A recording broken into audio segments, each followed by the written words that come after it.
Clean and inspect print heads daily. We can't state that enough. When we do this, we're going to lock out and tag out the electrical system and turn off air. You're going to verify that pressure has been relieved. When I say that, the gauges should be at 0 and the bottles should not be stuck in their storage containers anymore. You should be able to lift up on the print bottles and make sure there's no pressure inside those bottles. You can tell by the feel of those bottles whether or not they have pressure in them. Sometimes you do have to crack the bottle slightly to relieve all of the pressure, but you can tell that the pressure has definitely been decreased. We're going to vacuum around the printing system component. We never want to blow air into a print head. That is a sure way to damage the nozzles. We want around the print bottles to be clean so we're not getting sawdust on our filter assemblies and our tubing assemblies. We want to be able to inspect all that to make sure everything is working and no leaks are present. We're going to check all the electrical cables and connections just to make sure everything's out of the way, nothing's rubbing, nothing's getting damaged.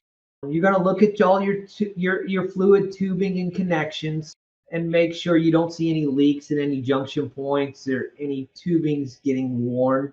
And then you're going to look at some of the boards that have been coming out of the saw. We're going to make sure what the print quality looks like. Make sure that the image is on the boards where we want it. We're going to check the ink and cleaner levels in the reservoir. Now is a good time while we're already cleaning everything. We're going to have all the safety equipment out. We're going to have everything ready to service them. Now would be a good time to add ink or cleaner if we need it. We're going to run them 3 or 4 hours before we clean the print heads again. We want to make sure we got enough fluid to at least get to that point, or we need to do it now. We're going to clean the face plate of the print heads as needed, or for the cleaning instructions, which we're telling you we recommend twice a day or twice a shift. Supplies for cleaning. These are the cleaning supplies that we use in-house on our blade saw for training. We have a lockout tagout device. We have our brush. We have our cup. We have our safety glasses and our gloves. It is important that these are acetone approved. I highly recommend, if you have prescription glasses, that you wear the goggles or the over the glasses safety glasses. Acetone can damage some of the coatings on the prescription glasses. We have a bottle of cleaner. We have a bottle of ink. We have our paper towels. I'm using this for cleanup, and I'm using it to protect things when I'm brushing the print heads themselves. I have a can of acetone. I use this for spills or excess ink that I've spilled or on the machine, or just basic cleanup. I'm not using this acetone on the print heads. I'm only using the Matthews cleaner on the print heads, but I don't need to waste my Matthews cleaner on the concrete floor or on the floor or anything like that. I also have a bottle that I'm going to use to store my paint brushes or my brushes from Matthews for the ink. I'm also going to have one for purging later on. And again, here's the vacuum. I'm going to use that vacuum to vacuum around the print heads, around the print bottles. We don't want to put compressed air anywhere near the print heads. And I want to make sure I have all of the sawdust out of the area where my filter assemblies may land as I'm changing ink bottles. The picture on the right, you can actually see this is the blade saw main filter regulator assembly. I have my lockout tagout going through that shutoff valve that we talked about earlier in the screen. Cleaning the print heads. When to clean is twice per shift. If you call in with a problem with your print heads and you're worried about the image, or maybe your print head you think is leaking ink, we're going to ask you when's the last time you cleaned your print head. We're going to ask you to clean that area, and we're going to ask you to clean your print head itself. So when we get into cleaning of the print heads, we're going to start off with the blade saw. This little handle is inside your saw chamber on the left hand side here. Very important. So for the blade saw, Before I lock out, tag out, I'm going to make sure the top clamp is up.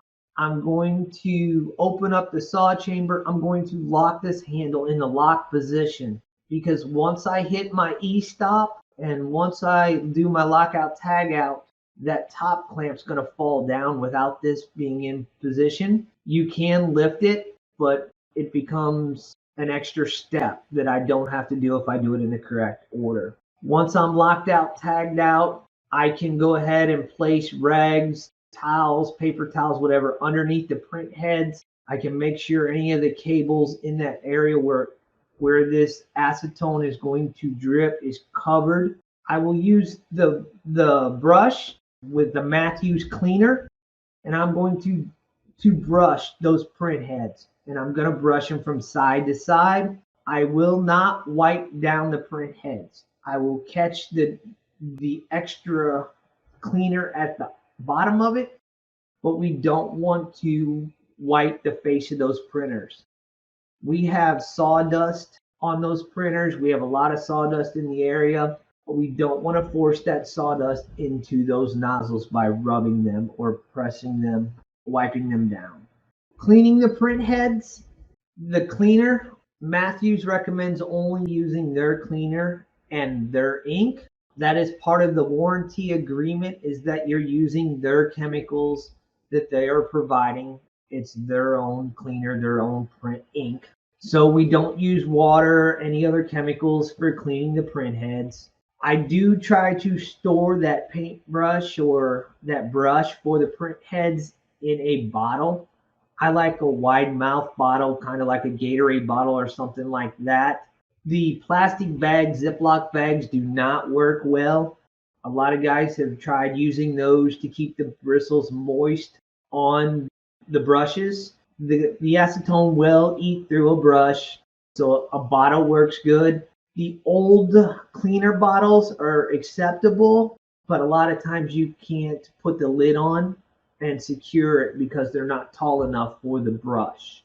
I just use a water bottle or a Gatorade bottle, something like that I've cleaned out thoroughly. The spray bottles are not a great idea on this system because the cleaner gets on cables, tubing. It gets on areas that we really necessarily don't want the cleaner to get to, especially on a blade saw.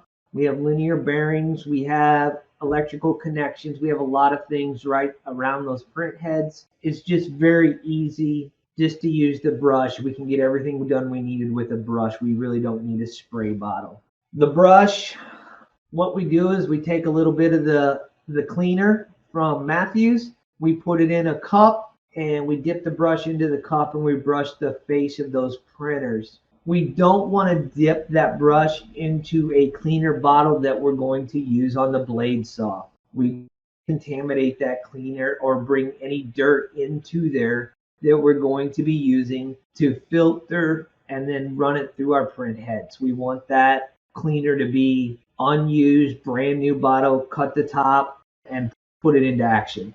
Again, after we get done cleaning and brushing the face, we're going to put that brush in a bottle. I always like to put a lid on it. We got to keep the dirt out of there because we're going to be putting that on our print heads, brushing the nozzles with it. We want this brush to be something we're taking care of, keeping it clean. It is acceptable to leave the cleaner in a brush bottle to keep it flexible. Like I said, you're going to want a taller bottle so you can put that lid on.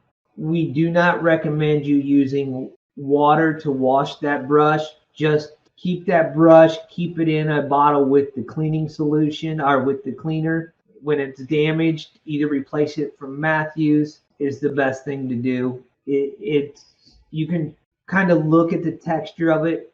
You can get by with a paintbrush in a pinch, but the Matthews print head brush is the one we recommend.